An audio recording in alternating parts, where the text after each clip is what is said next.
بسم اللہ الرحمن الرحیم۔ میں ہوں سید سردار احمد پیرزادہ۔ آپ کو گرے زون ود سردار پیرزادہ میں ویلکم۔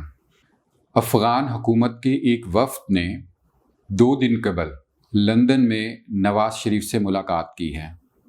واقعہ کچھ یوں ہوا کہ جمعے کے دن 23 جولائی کو، یعنی آج سے 2 دن قبل، افغانستان کی جو نیشنل سیکورٹی ایڈوائزر ہیں ان کے دفتر سے یہ خبر ریلیز کی گئی کہ وہ خود یعنی حمداللہ محب جو NSA ہیں افغانستان کے، اور ان کے ساتھ ایک وزیر افغانستان کے، انہوں نے نواز شریف سے لندن میں ملاقات کی ہے۔ اس ملاقات میں لندن کے اندر جو افغانستان کے سفیر ہیں وہ بھی موجود تھے، اور ان کے ساتھ کچھ ڈپلومیٹس بھی تھے، افغان ڈپلومیٹس۔ انہوں نے خبر بھی ریلیز کی چند لائنوں کی، جس میں کہا کہ ملاقات ہوئی اور باہمی دلچسپی کے امور پر گفتگو کی گئی۔ پہلے آپ یہ تصویریں دیکھ لیجئے جو افغانستان کی نیشنل سیکورٹی ایڈوائزر کے دفتر سے ریلیز کی گئی ہیں۔ یہ 2 تصویریں ہیں، ایک میں تو گروپ فوٹو ہے اور دوسری انڈیویجول ہے نواز شریف صاحب کے ساتھ۔ اچھا، جو ہی یہ سوشل میڈیا پہ اپلوڈ ہوئی یہ تصویریں، یہ جنگل کی آگ کی طرح پاکستان میں پھیل گئیں، اور یقیناً یہ PTI اور نواز شریف کے مخالفین کے لیے ایک ایندھن کا کام کر گئی، اور سب نے حسب توفیق بڑھ چڑھ کر اس پر بیان دیے۔ وجہ یہ ہے کہ جو نیشنل سیکورٹی ایڈوائزر ہیں افغانستان کے، حمداللہ محب، انہوں نے مئی کے مہینے میں پاکستان کے خلاف بہت غلط الفاظ استعمال کیے تھے، یعنی وہ الفاظ جو دہرائے نہیں جا سکتے کسی بھی مہذب گفتگو میں، چاہیے جائے کہ سفارتی سطح پر ایسی بات کی جائے۔ اچھا، اس کے بعد ایک پاکستان میں اس شخص کے حوالے سے اور افغانستان کی حکومت کے حوالے سے عوام کی سطح پر تو غصہ اور رنج موجود تھا، اور جو حکومت تھی اس کی سطح پر بھی ایک باقاعدہ طور پر رپلائی کیا گیا، اور ہمارے وزیر خارجہ نے اس کا باقاعدہ طور پر جواب دیا، اور یہاں تک کہ جو نیشنل سیکورٹی ایڈوائزر آفس ہے افغانستان کا، اس سے رابطے ختم کر دیے گئے۔ اب ایسے شخص کی نواز شریف سے، جو سابق وزیر اعظم ہے پاکستان کے اور ایک بڑی پارٹی مسلم لیگ نون کے سربراہ ہیں، ان سے ملاقات کرنا یقیناً ایک تشویش اور ایک الارمنگ بات تھی، جسے ان کے نواز شریف کے مخالفین نے بہت استعمال کیا۔ یہاں تک کہ جو فواد چودھری صاحب ہیں، جو منسٹر ہیں انفارمیشن کے پاکستان میں، فیڈرل منسٹر ہیں، انہوں نے اس کو بڑا کرٹیسائز بھی کیا، اور باقاعدہ طور پہ نواز شریف کے حوالے سے بے غیرت اور بے غیرتی کے الفاظ بھی استعمال کیے۔ بے شک یہ PTI کے لیے یہ الفاظ کوئی زیادہ اہمیت نہیں رکھتے، ان کے ہاں ایسا رواج موجود ہے۔ تاہم اسی وقت جو مسلم لیگ نون کی نائب صدر ہیں اور نواز شریف کی صاحبزادی ہیں مریم نواز، ان کا ایک ٹویٹ آیا، اور ٹویٹ میں اس پورے معاملے کو، اس ڈیمیج کنٹرول کرنے کی کوشش کی۔ یہ دیکھیے اسکرین پر ہم مریم نواز کا ٹویٹ بھی دکھا رہے ہیں۔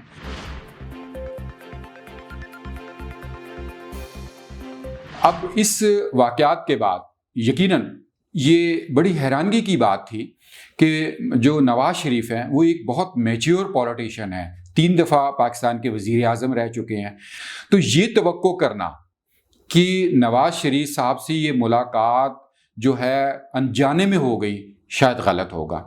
اچھا، اس کی ڈیمیج کنٹرول کے لیے 2 اندر کی خبریں آپ کے سامنے رکھتے ہیں۔ 2 موقف ہیں جو نون لیگ کے سامنے آئے ہیں۔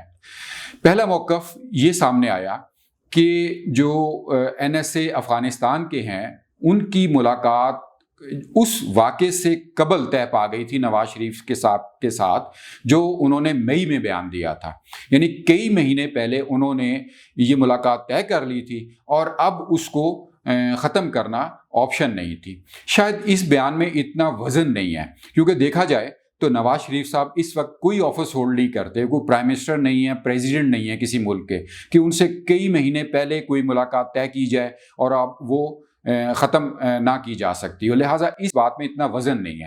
اور دوسری خبر ایک اور سامنے آئی، وہ یہ کہ شاید خلیجی ممالک میں سے، جو عرب ممالک ہیں، ان میں سے کسی نے نواز شریف کو اس رابطے، اس ملاقات کے لیے کہا ہے۔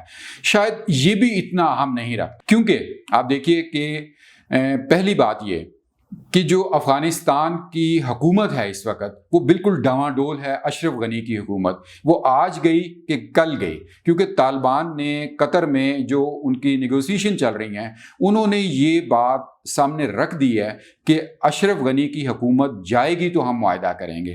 تو لہٰذا اشرف غنی کی حکومت کے جو اہلکار ہیں، جو وزراء ہیں، جو NSA ہیں، وہ اب کوئی اہمیت نہیں رکھتے انٹرنیشنل پالیٹکس میں یا نیبرز کی پالیٹکس میں، زیادہ اہم نہیں ہے.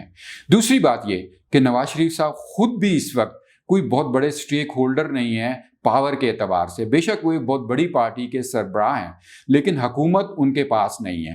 اور اگر مستقبل میں ان کے پاس کبھی حکومت آئے تو وہ دوبارہ ریکنسائل کر سکتے ہیں افغان حکومت کے ساتھ جو بھی اس وقت ہو. تو لہٰذا یہ بات کہنا کہ کوئی اہم معاملات نواز شریف صاحب سے طے کرنے کے لیے وہ آئے تھے تو نواز شریف صاحب اتنے بڑے سٹیک ہولڈر نہیں ہیں. اور جو دو سٹیک ہولڈرز ہیں اس وقت وہ افغان حکومت کے علاوہ وہ طالبان ہیں اور پاکستان ہے کی حکومت ہے یا پاکستان کے ادارے ہیں. اور طالبان پر اور پاکستان کی حکومت اور پاکستان کے اداروں پر شاید نواز شریف کا وہ زور، وہ طاقت یا وہ منمانی نہیں ہے. کیا نواز شریف صاحب یہ بتا سکتے ہیں کہ طالبان کے ساتھ کوئی وہ بات منوا لیں گے یا پاکستان کی حکومت یا پاکستانی اداروں میں کوئی بات منوا لیں گے؟ اگر ایسا نہیں ہے تو افغان حکومت کے یہ اہلکار نواز شریف کے پاس کون سے معاملات لے کے آئے، یہ بہت اہم ہے. اچھا، نواز شریف صاحب ہوں تو ان کی یا مسلم لیگ نون، ان کے حوالے سے یہ روایت پہلے سے موجود ہے کہ مشکوک ملاقاتیں رہتی ہیں اور مسٹیریس ملاقاتیں، مسٹیریس میٹنگز کا واویلا تو ہوتا ہے لیکن بعد میں ان کی کوئی بڑی خبر سامنے نہیں آتی. مثلا ایک دفعہ مودی صاحب اچانک اوپر سے گزرتے ہوئے انڈیا جاتے ہوئے لاہور میں اتر گئے اور نواز شریف صاحب کے گھر گئے. دوسری ملاقات ایک بہت بڑے انڈسٹریلسٹ انڈیا کے جو تھے ان کی مری میں ہوئی جو بعد میں ظاہر ہوئی. اور اب یہ تیسری ملاقات ہے جو نواز شریف صاحب کے ساتھ ہے. یعنی یہ روایت نون لیگ میں، نواز لیگ میں موجود ہے کہ ایسی مشکوک ملاقاتیں ہوتی ہیں جن کا کوئی بڑی خبر بعد میں نہیں پتہ چلتی.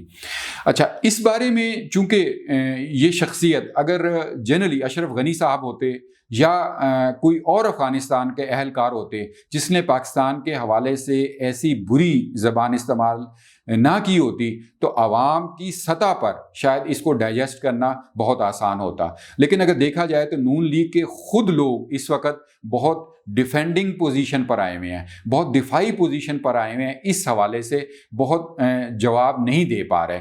تو اس میں نواز شریف صاحب کو خود یہ بات کلیئر کرنی چاہیے، نون لیگ کو خود یہ بات کرنی چاہیے کہ آخر وہ کون سا ایجنڈا تھا کہ جو حمداللہ محب کے ساتھ جو ڈسکس ہوا.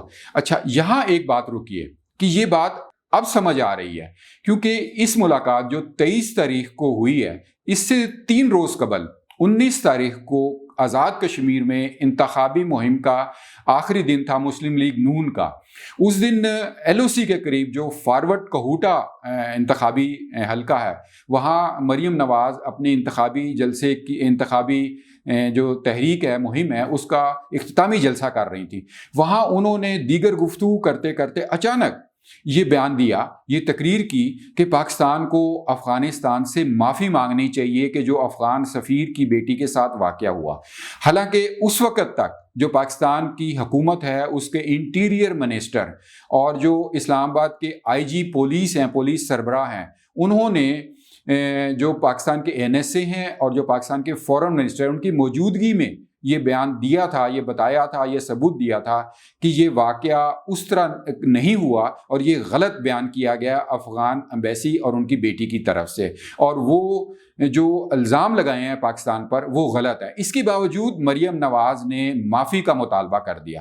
اس وقت یہ بڑی تعجب کی بات لگی، بڑے لوگ چونکے، ذہن میں یہ سوال آیا کہ مریم نواز، وہ کہتے ہیں نا کہ جاتے جاتے چپیڑ لگا دی، یہ بات ضروری نہیں تھی کرنی اور LOC پر کھڑے ہو کر. اس وقت تو یہ بات بڑی تعجب کی لگی، لیکن اب سلسلہ جوڑا جائے تو لگتا تھا کہ یہ ذہن تیار کیا جا رہا ہے. 3 دن پہلے مریم نواز نے یہ بات کی اور 3 دن بعد یہ جو افغان حکومت کا وفد ہے، جو متنازع وفد جو کہہ سکتے ہیں جو ناپسندیدہ وفد پاکستانی عوام کے لیے اس نے نواز شریف صاحب سے ملاقات کی. لہذا اس بارے میں بہت کچھ کلیئر کرنا چاہیے نواز شریف صاحب کو. بے شک ہمارے ہاں حکومتیں کسی اور وجہ سے آتی ہیں اور کسی اور وجہ سے جاتی ہیں. عوام کی جو ووٹ ہے، عوام کی جو خواہشیں ہیں، ان کو اتنی اہمیت نہیں ہوتی. نواز شریف صاحب یہ بہت خوبی جانتے ہیں. لیکن نواز شریف صاحب سے جو لوگ پیار کرتے ہیں، نواز شریف صاحب کو جو ووٹ دیتے ہیں، نواز شریف صاحب کا دعویٰ ہے کہ عوام ان کو چاہتے ہیں، ان چاہنے والوں کو تو کلیئر کیجئے.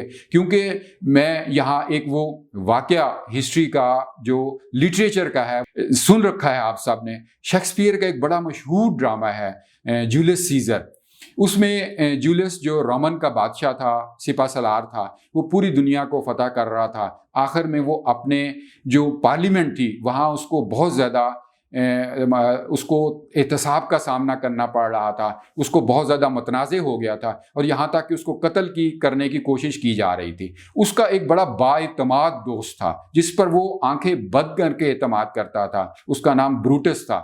لیکن بروٹس نے بھی جولیس سیزر کو دغا دیا اور جو خنجر مارا اور جس سے وہ جولیس سیزر مرا وہ بروٹس کے خنجر سے مرا. اور جب جولیس سیزر آخری سانسیں لے رہا تھا اس نے آخری دفعہ آنکھ کھولی اور بروٹس کی طرف دیکھا اور کہا یو ٹو بروٹس، یعنی مطلب یہ کہ بروٹس تم نے بھی وہی کیا. تو نواز شریف صاحب ہمیں حسن ظن رکھتے ہوئے ہم آپ سے اچھی توقع رکھتے ہیں، آپ کے بارے میں اچھی رائے رکھتے ہیں، لیکن یہ ضرور بتائیے کہ یہ ایجنڈا کیا تھا. اور یہ نہ ہو کہ اگر آپ نے نہ بتایا تو عوام یہ کہیں یو ٹو نواز شریف، آپ بھی نواز شریف صاحب. ڈیئر ویورز، آپ کو اگر یہ ویڈیو پسند آئی ہو تو اس کو لائک کیجئے، ہمارا چینل سبسکرائب کریں اور جو نیچے کمنٹس کا سیکشن ہے وہاں اپنی فیڈ بیک ضرور دیجئے. آپ کی فیڈ بیک ہمارے لیے بہت ویلیویبل ہے. God bless Pakistan.